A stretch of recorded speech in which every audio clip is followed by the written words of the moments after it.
Spring has sprung and so has season 3 of Blooming in Brisbane, and this season in Blooming in Brisbane we're joined by Noel Burdett, Claire Bickle and Jill Coombe. Jill pops by with some great tips on how to keep your tools clean. Noel Burdett shows us some techniques on pruning, as well as visiting a beautiful succulent and cacti garden. But first, let's go to Claire Bickle with some salad greens. When you're wanting to grow some salad greens, it doesn't have to be just lettuce. There are so many other choices out there these days. In previous episodes, I've talked about some unusual subtropical greens, but today I'm going to talk to you about a few other really interesting green-leafed plants that you can use in your salads and cooking. One of my favourites, I would have to say, is a plant called sorrel, and it has a beautiful, in this pot here, obviously its juvenile growth is quite small, but eventually once the sorrel is established, the leaves can be quite large. It's got quite of a bitter taste, but if it's added sparingly throughout a salad, it's wonderful. Obviously there's famous dishes as well, like sorrel soup and things like that as well. So sorrel can be used in various applications. Another really big favourite of mine is chicory, and you can get a red stem chicory or just the green leaf chicory. Now it goes to around about sort of a rosette of foliage, no more than probably about sort of 30 centimetres high. But once it comes into flower, the flower spikes can actually get up to around about sort of 4 foot high. The flowers are the most beautiful cornflower blue in colour and are also edible. So not only can the foliage be added to salads, but the flowers can as well.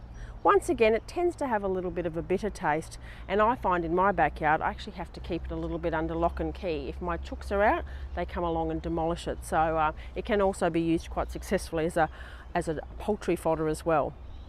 Another really popular one to use, and most people would know this one by now, is rocket. This is your standard leafed rocket. It has a very peppery sort of flavour. You can get wild rocket, which has a much thinner leaf as well. The flowers also, little white flowers, are also edible in salads. It is only an annual, so you'll find that once it flowers and sets seed, you'll actually find it's one of those volunteer plants in the garden, so you'll have plants coming up over and over again each season. You can also obviously collect and save the seed yourself. Something else which is really easy to grow is the red mustard, and obviously that can be used in various dishes as well, but it's lovely in salads because it also has a very peppery sort of flavour. Little tiny yellow flowers, which are beautiful for attracting bees, also attractive in the garden, can be used in the salads as well. And another one that will volunteer by self-seeding in your garden. Not to pest proportions, but just enough so you've always got a few of them coming along. So it can get quite large. The leaves can get quite big. So I find using the foliage, especially when it's smaller and younger, it tends to be a lot softer and easier to eat. Once the leaves are big, they're a bit leathery. Other things that I've got here too is watercress, and watercress does like being grown in sort of moist conditions. It will grow in the soil as long as there's adequate moisture, but it can be also grown in low water features and ponds. I have mine sitting in a pond with some Vietnamese mint and some kangkong as well, so I've got a few edibles in mine. Once again, lovely peppery sort of flavour. If it's well watered, it's quite nice, not quite as strong. Does get white flowers, which are also edible, and as you can see, it's sort of setting down roots as the stems go along, so it's very easy to strike from cuttings. Another thing that's becoming very, very popular, and you've seen lots of articles and stories about it, is kale. And kale can be, especially the younger leaves, used in salad. A lot of people are using them as creating kale chips and cooking them in the oven. A lot of people are also using kale in green smoothies and, you know, vitamin and mineral rich drinks. So kale is really becoming very popular in the kitchen. It's a bit gourmet these days. This is just your curly leafed green. I actually like growing kale just because, even though I don't eat lots and lots of it, it's extremely ornamental in the garden. For example, this one here is your Tuscan black kale, sometimes is most commonly seen grown as. It has lovely dark grey blue foliage. Will get to around about, probably about sort of, you know, nearly a metre high in the garden. Really beautiful as a contrast plant, even just as an ornamental, you know, not forgetting the fact that it's highly edible. The other one in the kale family that's very popular at the moment and readily available is the red or purple Russian curly kale. So it's quite attractive. You can see by these seedlings, it's got lovely dark purple stems, and when it grows up, it's a lovely big rosette of this amazingly beautiful, attractive purple foliage. I like using this in the ornamental garden sort of contrasting against silver-leafed plants like wormwood and so forth, and use it as actually a border edging plant, even though it's an edible. I think a lot of people tend to sort of steer away from using edibles in ornamental positions, which they shouldn't, because some of these things can be really quite attractive, just as attractive as petunias and marigolds and all those flowering annuals. So the main thing I think when you're thinking about growing your salad greens is that they will grow quickly. And if you harvest them often, that's going to encourage more new foliage to come through for you to harvest. Keep them well fertilised, so using fish emulsions or seaweed can help condition the soil. Will keep them growing and healthy as well, and that will encourage more growth. And that's what you want for that sweet young leaves to use.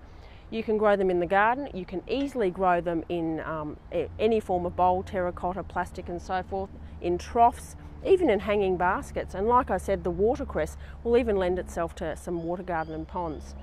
Keep in mind, if you are using terracotta, that it is porous, so it will dry out more quickly. You might want to use a sealant first, or even if you're growing in a trough, you might even consider growing them in pots placed within the trough, whatever the case may be. But just make sure that you keep the water up to them in containers. They will dry out more quickly. Pest attack, I suppose there's always going to be little things like grubs and grasshoppers, but I think the key is for observation, and if there is any pest attack, then deal with that as that comes along. There are a lot of natural remedies out there to deal with that, and especially when they're your edibles, you don't want to be spraying or using anything harmful chemicals on your edible plants. So there is a sea of around about half a dozen or more fabulous sensational salad greens that you can add to your salad really easily, so your salads don't have to be boring anymore. You can pop down to your local nursery and pick up some of these beauties today. And thanks for that, Claire, that was great. Now, just a minute of your time. Most of us use secateurs or snips just to trim. But have you ever thought, when you're trimming a sick or diseased or insect infested limb, what you're doing? You're taking it from here onto the secateurs and then onto the next plant, which may be clean. What you should try to do in between plants is a nice disinfectant wipe. It's easy to have in the garden. Quick wipe over. The disease, the pests aren't going from A to B, so you're not spreading the diseases. Thanks for that. See you next time. Stay tuned on Blooming in Brisbane, because after the break, Noel Burdett shows us how to prune some plants, and we also visit a local garden centre. Queensland Organics has been manufacturing a range of high quality organic and organic based fertilizers since 1995. I use Organic Extra exclusively through my entire garden. Not only does it promote strong, healthy, lush growth in all my foliage plants, but it also enhances the flowering of my heliconias and gingers. The fact that it is organic and slow release and doesn't alter the structure of the soil has to be a bonus.